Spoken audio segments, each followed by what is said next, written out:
তোমাদের syllabus third summative এক্সামের জন্য কমপ্লিট হয়ে গেছে, সব পড়িয়ে দিয়েছি, সব ক্লাস তোমরা দেখতে পেয়ে যাবে, আছে ইউটিউবে লোড করাও আছে তোমাদের সুবিধার জন্য। তো যদি কোনো চ্যাপ্টার তোমাদের অসুবিধা থেকে থাকে সেটা আমাকে বলো, সেই চ্যাপ্টারটা আমি আবার পড়িয়ে দেবো।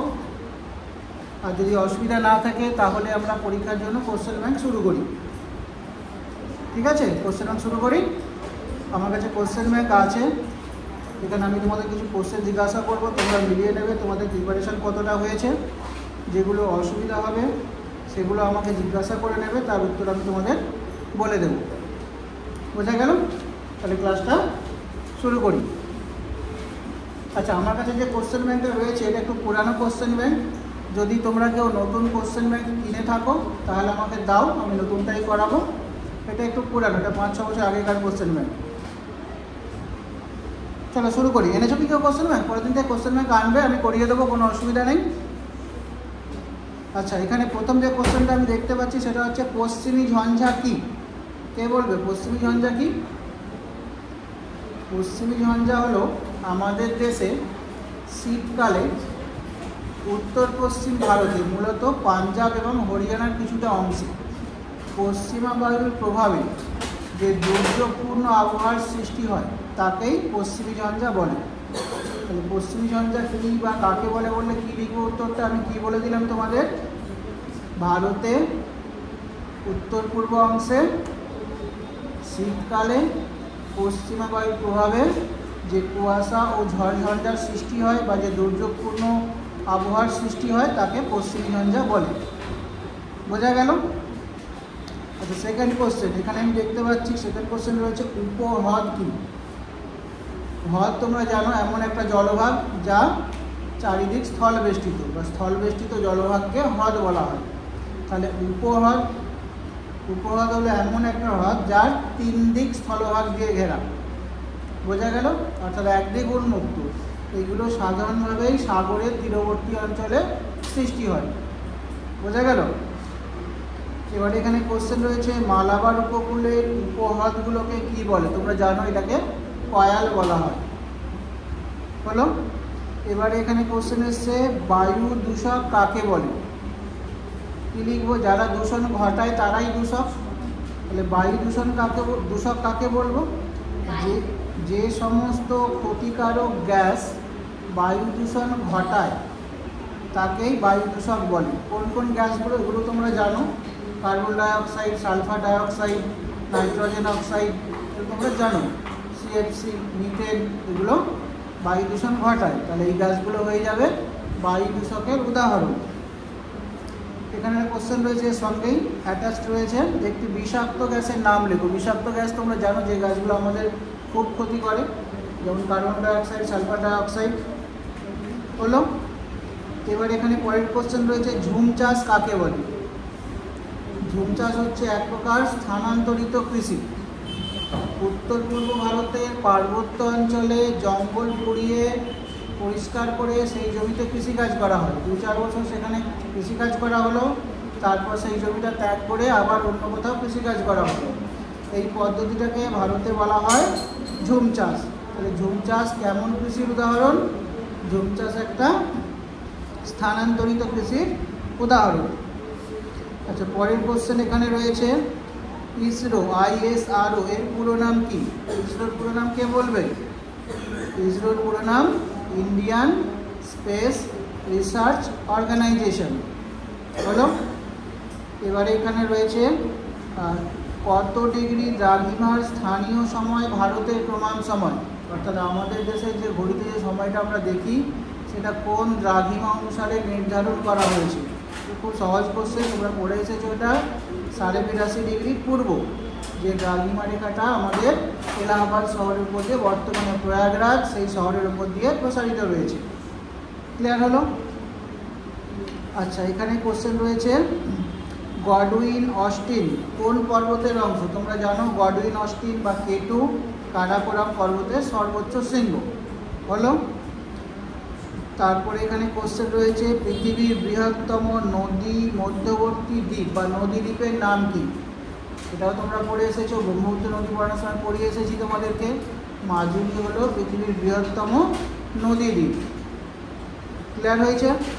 আচ্ছা, এখানের কোশ্চেন রয়েছে রেসার পিন তৈরি হয় ড্যাশ গাছ থেকে। কোন গাছ থেকে আমরা রেসার পিন পেয়ে থাকি?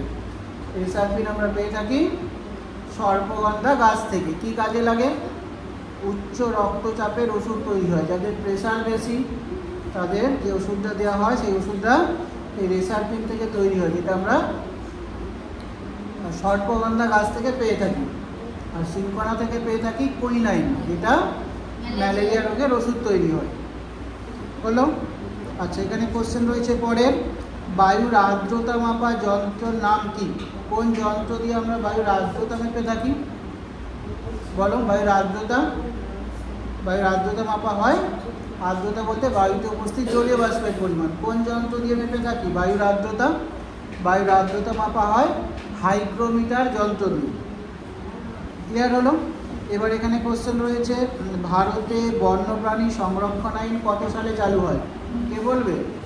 1972 সালে ভারতে বন্যপ্রাণী সংরক্ষণ আইন চালু হয়। আচ্ছা, এখানে ঠিক ভুলের একটা কোশ্চেন রয়েছে। আর নর্মদা নদীর মোহনা হলো খাম্বাদ উপসাগর, অর্থাৎ নর্মদা নদী খাম্বাদ উপসাগরে গিয়ে মিশেছে।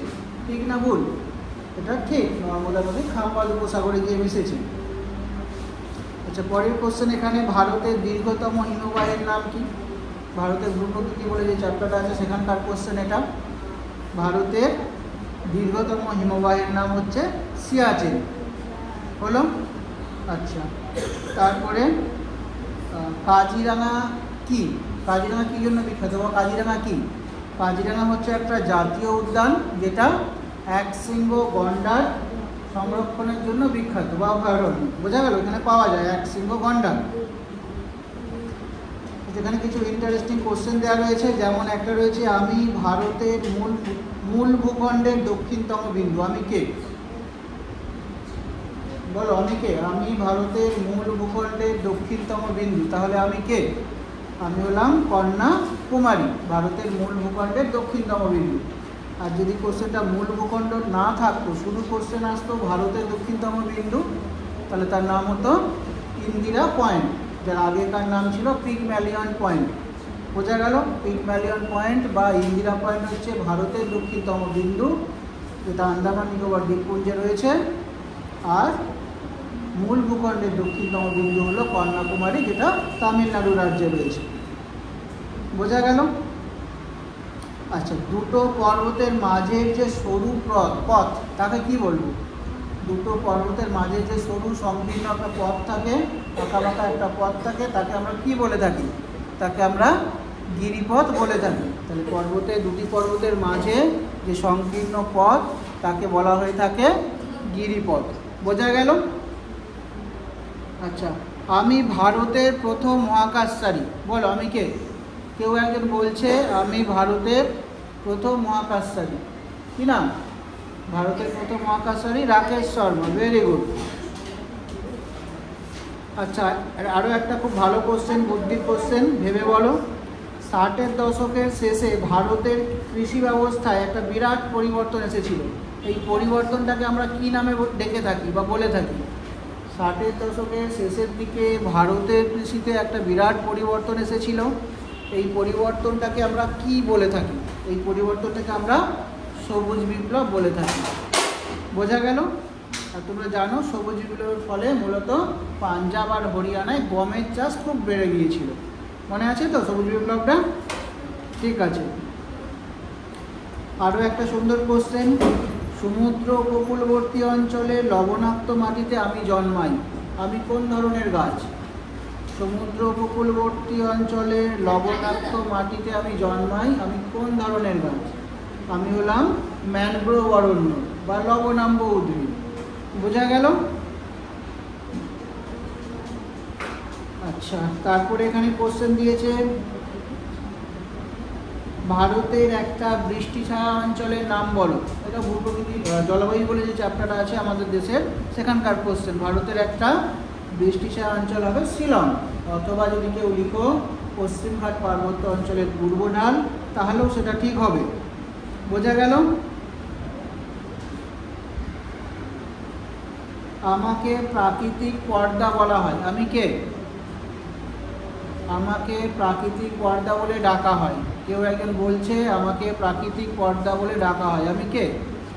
আমি হলাম ওজোন গ্যাস। বোঝা গেল? ওজোন গ্যাসকে প্রাকৃতিক পর্দা বা বায়ুমণ্ডলের পর্দা বলা হয়ে থাকে। বোঝা গেল? আচ্ছা, ভারতের দীর্ঘতম নদীর নাম কি? ভারতের দীর্ঘতম নদী বা ভারতের প্রধান নদী বা ভারতের বৃহত্তম নদী সবকটাই একটাই নদী হবে। কি নাম? Very good, Ganga. ভারতের দীর্ঘতম নদী, ভারতের প্রধান নদী, ভারতের বৃহত্তম নদী সবকটাই গঙ্গা। আচ্ছা, পরের কোশ্চেন হচ্ছে ভারতের বৃহত্তম বদ্বীপের নাম কি? বলো। ভারতের তথা পৃথিবীর বৃহত্তম বদ্বীপের নাম? সুন্দরবন। Very good. ভারতের বৃহত্তম বদ্বীপের নাম সুন্দরবন। আচ্ছা, এবার বলো সমুদ্র উপকূলবর্তী অঞ্চলের জলবায়ু কেমন হবে?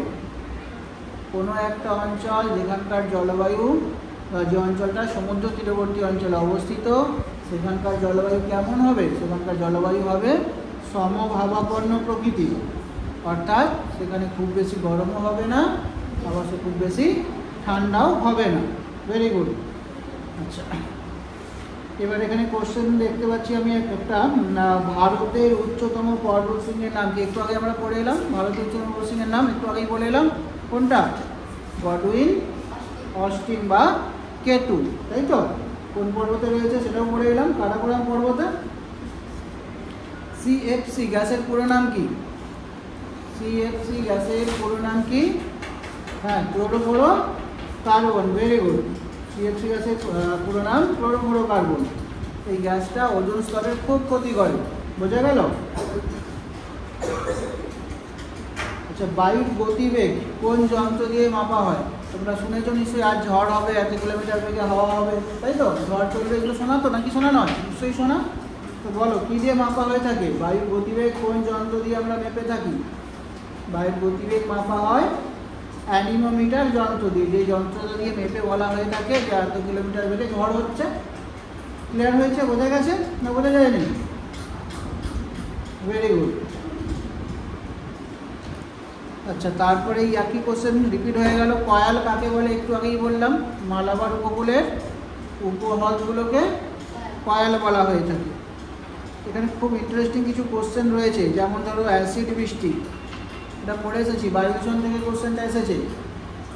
বায়ু দূষণের ফলে কোনো কোনো বিষাক্ত গ্যাস জলীয় বাষ্পের সাথে বিক্রিয়া করে অ্যাসিডে পরিণত হয় এবং বৃষ্টির জলের সাথে ঝরে পড়ে। একেই অ্যাসিড বৃষ্টি বলে। উদাহরণ দাও একটা। যেমন কার্বন ডাই অক্সাইড জলীয় বাষ্পের সাথে মিশে গিয়ে কার্বনিক অ্যাসিডে পরিণত হয়। বোঝা গেল? সালফার ডাই অক্সাইড জলীয় বাষ্পের সাথে বিক্রিয়া করে সালফিউরিক অ্যাসিডে পরিণত হয়, তারপর বৃষ্টির জলের সাথে ঝরে পড়ে। একে বলা হয়ে থাকে অ্যাসিড বৃষ্টি। ক্লিয়ার হলো? আচ্ছা, এখানে আবার একটা কোশ্চেন আমি দেখতে পাচ্ছি, পৃথিবীকে কয়টি তাপমণ্ডলে ভাগ করা হয়েছে ও কি কি? পৃথিবীকে 3টি তাপমণ্ডলে ভাগ করা হয়েছে। কি কি নামগুলো বলো? একটা উষ্ণমণ্ডল, একটা নাতিশীতোষ্ণমণ্ডল, আর একটা হিমমণ্ডল। আচ্ছা, পশ্চিমবঙ্গে বসবাস করে দুটো আদি জনজাতির নাম। কারা কারা বাস করে? জনজাতি পড়েছিলাম না, ভারতের জনজাতি, ভারতের বৃহত্তম জনজাতি গোষ্ঠীর নাম কি মনে আছে তো? হ্যাঁ, ভেরি গুড। তো পশ্চিমবঙ্গে বসবাস করে কারা কারা বাস করে পশ্চিমবঙ্গে? Very good, Santhal. আর একটা বলো। পশ্চিমবঙ্গে সাঁওতালরা বসবাস করে। আর পশ্চিমবঙ্গে মুন্ডারা বসবাস করে, পশ্চিমবঙ্গে ওরাংরা বসবাস করে। বোঝা গেল?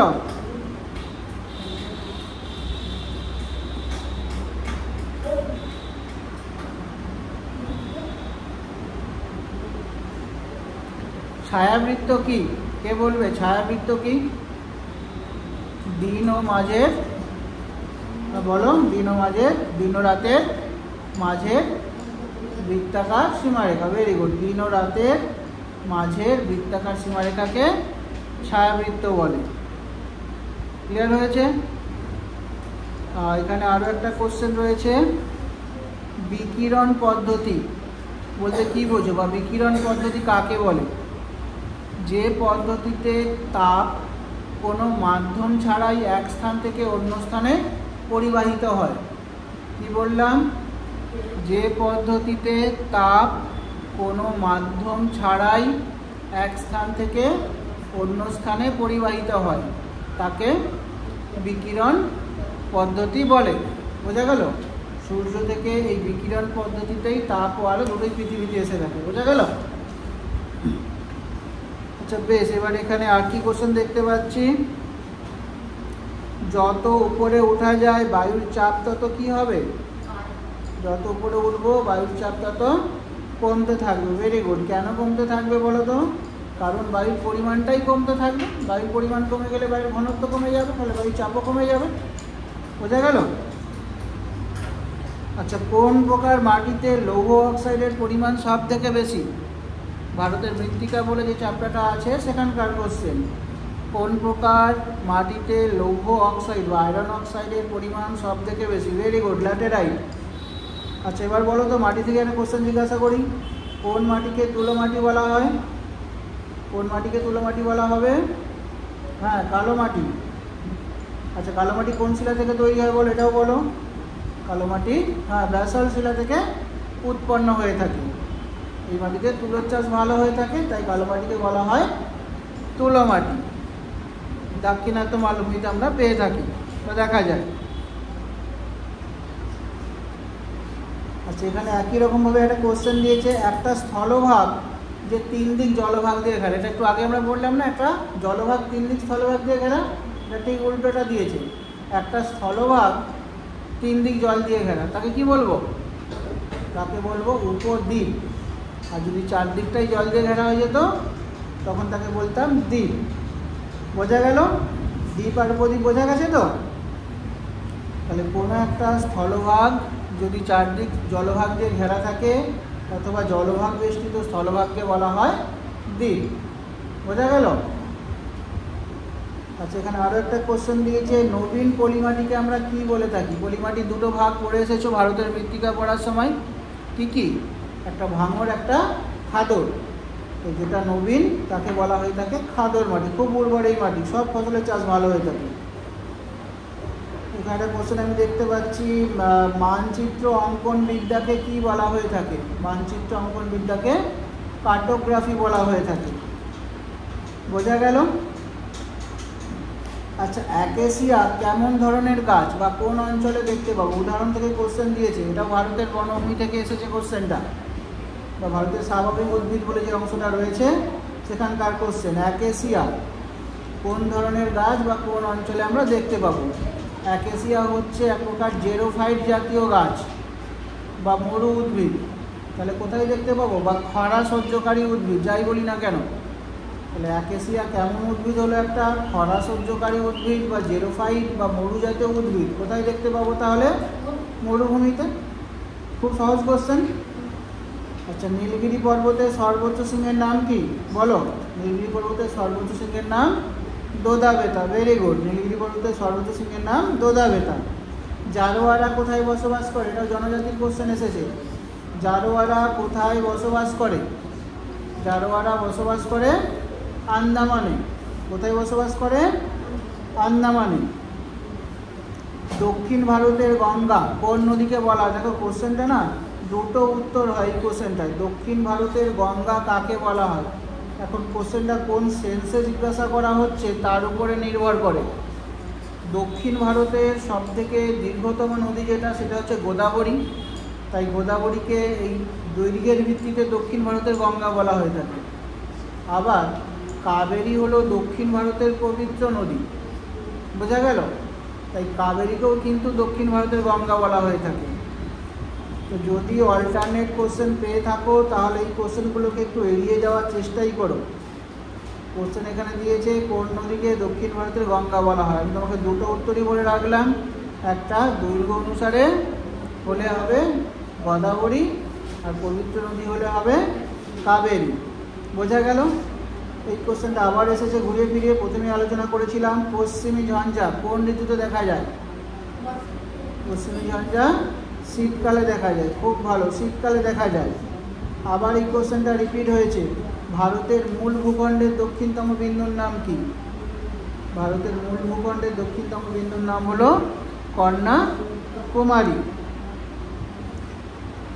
তারপরে এখানে আর কি দেখতে পাচ্ছি, এগুলো তো মোটামুটি সবই আলোচনা করে দিলাম। আচ্ছা, সিন্ধুর 5টা উপনদীর নাম বলো। এটা ভারতের নদী বলে যে চ্যাপ্টারটা আছে সেইখান থেকে এসেছে, বলো কি ছিল? সব থেকে উত্তরে বলো ঝিলাম, তার নিচে রাবি, তার নিচে বিয়াস, তারপর বলো সতলেজ বা শতদ্রু, আর এটা কি বাদ রয়ে গেল?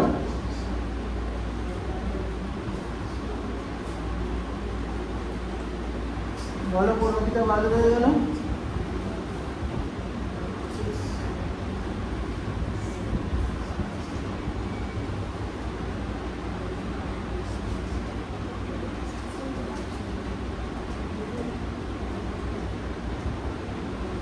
বাংলায় বললে কি হবে? ঋতস্তা, চন্দ্রভাগা, ইরাবতী, শতদ্রু আর বিপাশা, তাই তো?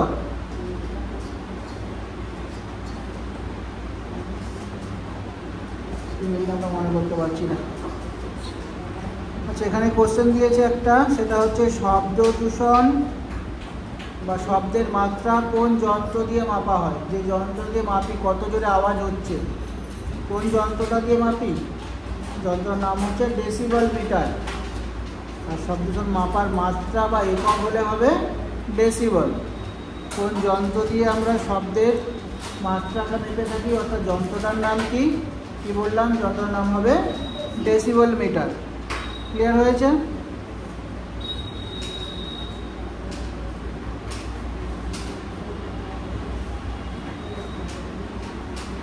আচ্ছা, আন্টার্কটিকায় অবস্থিত ভারতীয় গবেষণা কেন্দ্রের নাম কি বলো? আন্টার্কটিকায় অবস্থিত ভারতীয় গবেষণা কেন্দ্রের নাম, হ্যাঁ, মৈত্রী বললেও হবে, দক্ষিণ গঙ্গোত্রী বললেও হবে, দুটোই ঠিক আছে, ভুল নয়। পরিযায়ী পাখিরা আমাদের দেশে কোন ঋতুতে আসে? আমরা পড়েছিলাম এটা, হ্যাঁ, ভেরি গুড, শীতকালে।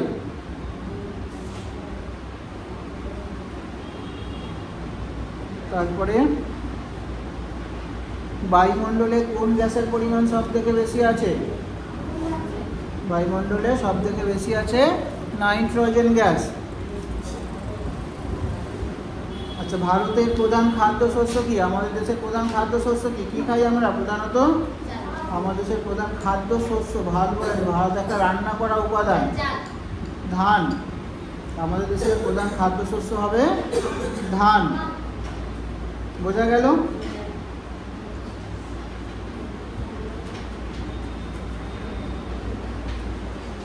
আচ্ছা, কোন গ্রহকে নীল গ্রহ বলা হয় বলো?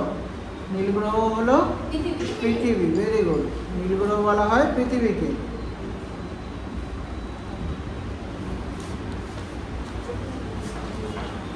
আচ্ছা বলো, দুন কি? কোশ্চেন এসছে একটা, দুন কি বলো? দুন কি?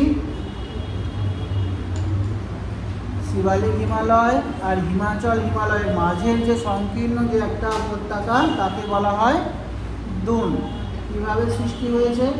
হিমাচল হিমালয় থেকে যে নদীগুলো বয়ে আসছিল, সেই নদীগুলো এই শিবালিক হিমালয়ে বাধা পাচ্ছে। বোঝা গেল?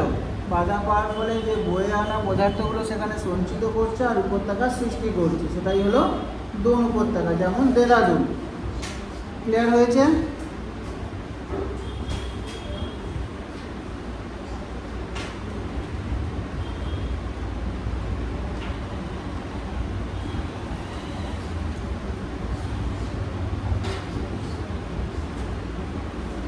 বায়ুর গতিবেগ মাপা হয় ড্যাশ যন্ত্রের সাহায্যে। একটু আগেই বললাম, বায়ুর গতিবেগ মাপা হয় অ্যানিমোমিটার যন্ত্র দ্বারা।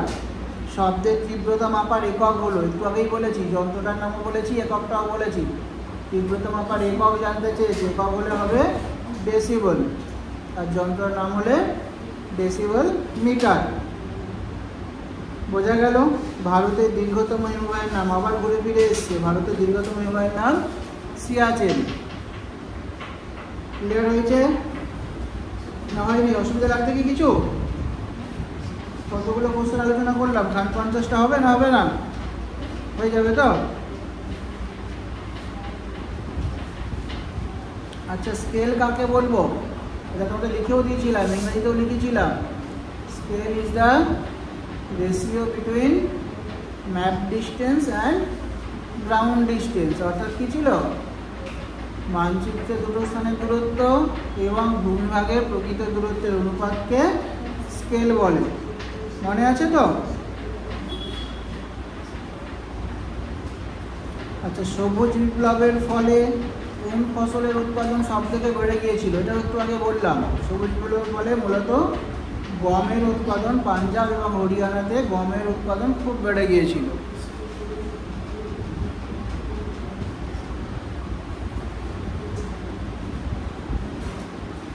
কোন গ্যাসকে মূলত ওজোন গ্যাস ধ্বংসের জন্য দায়ী করা হয়ে থাকে, বা ওজোন গ্যাস ধ্বংসের জন্য কোন গ্যাসকে দায়ী করা হয়? মূলত কোন গ্যাসটা দায়ী ওজোন গ্যাস ধ্বংসের জন্য? সিএফসি বা ক্লোরোফ্লোরো কার্বন।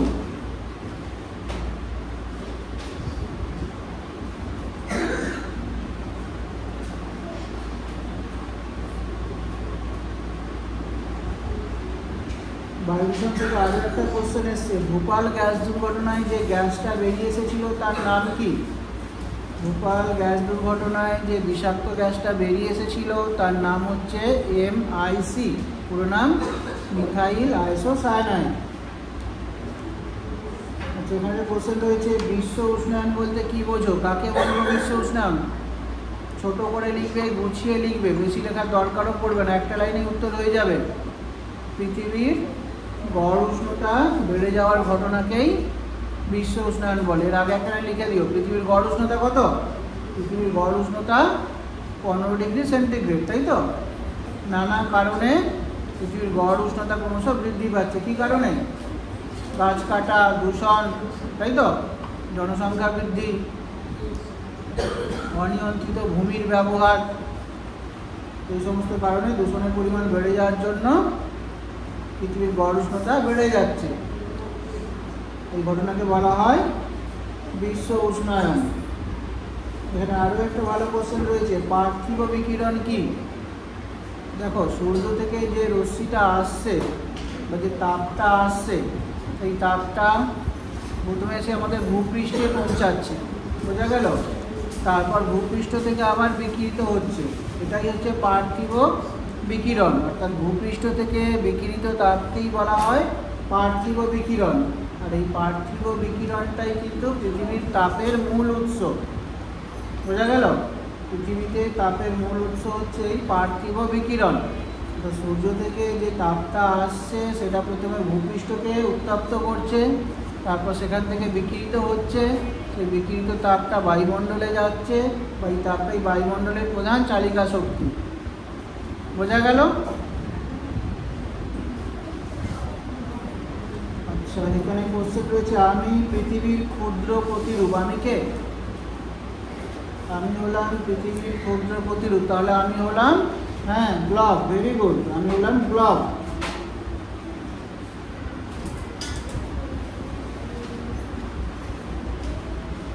আচ্ছা, পৃথিবীর সব থেকে নিম্ন যে স্থানটা বা গভীরতম স্থান, এটা দুটো কনসেপ্টে আসে। কোশ্চেনটা ভালো করে বুঝে অ্যান্সার করবে। একটা হচ্ছে স্থলভাগের মধ্যবর্তী নিম্নতম স্থান, আর একটা হচ্ছে সমুদ্রের নিম্নতম স্থান, বুঝতে পারলে? পৃথিবীর স্থলভাগের মধ্যেই একটা জায়গা রয়েছে যেটা সব থেকে নিচু, সেটা হচ্ছে ডেড সি, স্থলভাগের নিম্নতম স্থান।